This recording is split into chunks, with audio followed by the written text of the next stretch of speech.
আজকে আমরা এমন এক সাম্রাজ্যের গল্প বলবো যেটা কিনা তিনটে মহাদেশ জুড়ে ৬০০ বছরেরও বেশি সময় ধরে টিকেছিল। চলুন তাহলে একসাথেই ডুব দেওয়া যাক অটোম্যান বা উসমানীয় সাম্রাজ্যের সেই অবিশ্বাস্য ইতিহাসে। ৬০০ বছরেরও বেশি ভাবা যায়, মানে ১২৯৯ সাল থেকে শুরু করে একেবারে ১৯২২ সাল পর্যন্ত এই বিশাল সাম্রাজ্যটা টিকেছিল। আচ্ছা, একটা মজার ব্যাপার বলি, যখন এর শুরু তখন আমাদের এই বাংলায় চলছিল সুলতানি আমল, আর যখন এর পতন হলো তখন গোটা বিশ্ব দেখছে প্রথম বিশ্বযুদ্ধের শেষ। কি অবিশ্বাস্য একটা টাইমলাইন, তাই না? আর এর বিস্তার, সে তো ছিল এক কথায় অসাধারণ। একদিকে ইউরোপের বালকান অঞ্চল, অন্যদিকে মধ্যপ্রাচ্য, আবার উত্তর আফ্রিকার বিশাল মরুভূমি পর্যন্ত। ভাবুন তো একবার, এই বিশাল সাম্রাজ্যটা কিভাবে তিনটে মহাদেশকে যেন একটা সুতোয় বেঁধে রেখেছিল। কিন্তু প্রশ্ন হল, আনাতোলিয়ার মতো একটা অঞ্চলের এক ছোট্ট তুর্কি গোষ্ঠী থেকে কিভাবে জন্ম নিল এমন এক বিশ্বশক্তি? চলুন এবার সেই উত্থানের গল্পটাই শোনা যাক। এই বিশাল সাম্রাজ্যের স্বপ্নে শুরুটা করেছিলেন প্রথম ওসমান।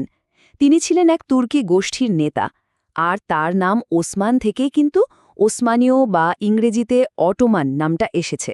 সেই ১২৯৯ সালে তার হাত ধরেই একটা নতুন ইসলামিক সাম্রাজ্যের ভিত তৈরি হয়। আসলে অটোমানদের এই সাফল্যের পেছনে ছিলেন কয়েকজন কিংবদন্তি সুলতান। যেমন ধরুন, প্রতিষ্ঠাতা প্রথম ওসমান তো ছিলেনই, এরপর আসেন দ্বিতীয় মেহমেদ, যিনি কনস্ট্যান্টিনোপল জয় করে আক্ষরিক অর্থেই ইতিহাস বদলে দিয়েছিলেন।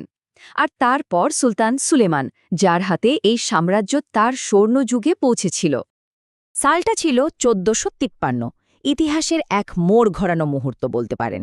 সুলতান দ্বিতীয় মেহমেদ, যাকে সবাই বিজেতা মেহমেদ নামেই চেনে, তিনি এমন একটা কাজ করে দেখালেন যা সেই সময়ে প্রায় অসম্ভব বলে ভাবা হতো। তিনি বাইজেন্টাইন সাম্রাজ্যের সেই দুর্ভেদ্য রাজধানী কনস্ট্যান্টিনোপল জয় করে নিলেন। আর শুধু এই একটা জয়ই কিন্তু ইউরোপে মধ্যযুগের অবসান ঘটল, আর ক্ষমতার কেন্দ্রবিন্দুটাও চিরদিনের জন্য বদলে গেল। জয়ের পরেই কনস্ট্যান্টিনোপলের নতুন নাম হল ইস্তানবুল, আর এটাই হয়ে উঠল অটোমানদের নতুন রাজধানী। আর কি বলবো, খুব অল্প সময়ের মধ্যেই এই শহরটা শিল্প, সংস্কৃতি আর বাণিজ্যের এক আন্তর্জাতিক হাবে পরিণত হল। এমন একটা জায়গা যেখানে পূর্ব আর পশ্চিম যেন মিলেমিশে একাকার হয়ে গিয়েছিল। এই বিশাল সাম্রাজ্যের ক্ষমতার একেবারে কেন্দ্রে ছিলেন একজনই, সুলতান। তিনি শুধু শাসকই ছিলেন না, ছিলেন মুসলিম বিশ্বের খলিফাও। সোজা কথায়, তার মুখ থেকে বেরোনো কথাই ছিল আইন, আর তার একটা সিদ্ধান্তই গোটা সাম্রাজ্যের ভাগ্য ঠিক করে দিত। অটোমানদের সামরিক শক্তির যদি কোনো মূল স্তম্ভ থেকে থাকে, সেটা ছিল তাদের জ্যানিসারি বাহিনী। আর এই বাহিনীটা তৈরির প্রক্রিয়াটাও ছিল বেশ অদ্ভুত। দেবশিরমে নামে একটা প্রথা ছিল, যেখানে সাম্রাজ্যের খ্রিস্টান এলাকা থেকে ছোট ছোট ছেলেদেরকে নিয়ে আসা হতো। এরপর তাদের দেওয়া হতো কঠোর ট্রেনিং, আর এভাবেই তাদের গড়ে তোলা হতো দুর্ধর্ষ সব যোদ্ধা হিসেবে। আর তাদের আনুগত্য, সেটা ছিল শুধুমাত্র সুলতানের প্রতি, আর কারোর প্রতি নয়।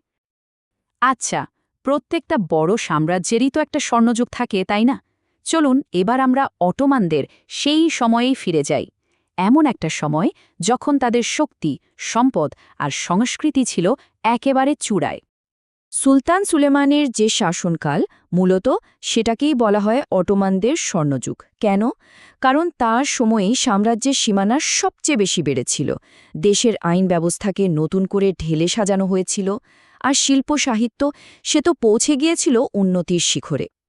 এই সময়টা ছিল বিভিন্ন সংস্কৃতির এক অসাধারণ মেলবন্ধন। একদিকে তুর্কি, অন্যদিকে পারস্য, আরব আর বাইজ্যান্টাইন ঐতিহ্য, সবকিছু মিলেমিশে যেন একটা নতুন পরিচয় তৈরি হয়েছিল। রাজধানী ইস্তানবুল তখন ব্যবসা আর নতুন চিন্তাভাবনার কেন্দ্রবিন্দু। তবে সবচেয়ে গুরুত্বপূর্ণ বিষয়টা কি ছিল জানেন? এই বিশাল মুসলিম সাম্রাজ্যের ভেতরেও কিন্তু খ্রিস্টান আর ইহুদিদের নিজেদের ধর্ম পালনের সম্পূর্ণ স্বাধীনতা ছিল। আর সেই স্বর্ণযুগের মহিমার সাক্ষী আজও তো দাঁড়িয়ে আছে ব্লু মস্কের মতো স্থাপত্য, কিংবা তোপকাপি প্রাসাদের মতো রাজকীয় সব কীর্তি। শুধু যে স্থাপত্য তা কিন্তু নয়, চিকিৎসা বিজ্ঞান থেকে শুরু করে শিল্পকলা, সব কিছুতেই ছিল একটা নতুনত্বের ছোঁয়া। ইস্তানবুল তখন সত্যি সত্যি বিশ্বের অন্যতম সেরা জ্ঞানবিজ্ঞান চর্চার একটা কেন্দ্র হয়ে উঠেছিল। কিন্তু ইতিহাস আমাদের এটাই শেখায় যে কোনো কিছুই চিরস্থায়ী নয়। প্রত্যেকটা উত্থানের পরেই একটা পতন লেখা থাকে। চলুন এবার দেখি কিভাবে এত বড় আর পরাক্রমশালী একটা সাম্রাজ্য ধীরে ধীরে তার শক্তি হারাতে শুরু করল। মোটামুটি ১৮ শতক থেকেই সাম্রাজ্যের পতনের ঘণ্টা বাজতে শুরু করে। কারণগুলো অনেক। একদিকে যেমন একের পর এক সামরিক পরাজয় হচ্ছিল, তেমনি ভেতর থেকে সাম্রাজ্যটাকে উইপোকার মতো খেয়ে ফেলছিল দুর্নীতি আর লাগাতার বিদ্রোহ। এর সাথে যোগ হলো আরেকটা সমস্যা। সাম্রাজ্যের ভেতরে থাকা বিভিন্ন জাতিগোষ্ঠী তারা নিজেদের জন্য আলাদা রাষ্ট্র চাইতে শুরু করল। আর বাইরে ইউরোপের নতুন শক্তিগুলো তো দিন দিন অটোমানদের জন্য বড় হুমকি হয়ে উঠছিল। মানে ক্ষমতার ভারসাম্যটা তখন খুব দ্রুত বদলে যাচ্ছিল। ব্যাপারটা এমন, একদিকে অটোমান সাম্রাজ্য, যারা নিজেদের অভ্যন্তরীণ সমস্যা আর একের পর এক সামরিক পরাজয়ে ক্রমশ দুর্বল হয়ে পড়ছে, আর ঠিক তার উল্টো দিকে ইউরোপীয় শক্তিগুলো, যেমন ব্রিটেন, ফ্রান্স, রাশিয়া, যারা শিল্প বিপ্লবের কারণে প্রযুক্তি আর সামরিক দিক থেকে অনেক অনেক বেশি শক্তিশালী হয়ে উঠছিল।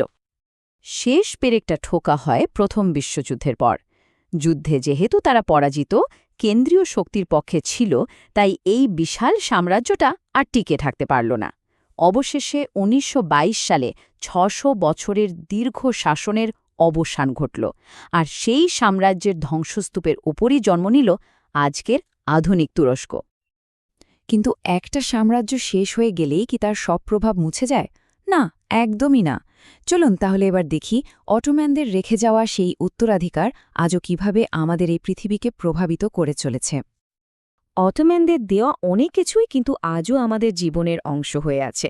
যেমন ধরুন কফি হাউস বা তুর্কিতে যাকে বলে কাহবেহানে, যেখানে মানুষ একসাথে বসে আড্ডা দিত। সেটার জনপ্রিয়তা তো তাদের সময়ের শুরু।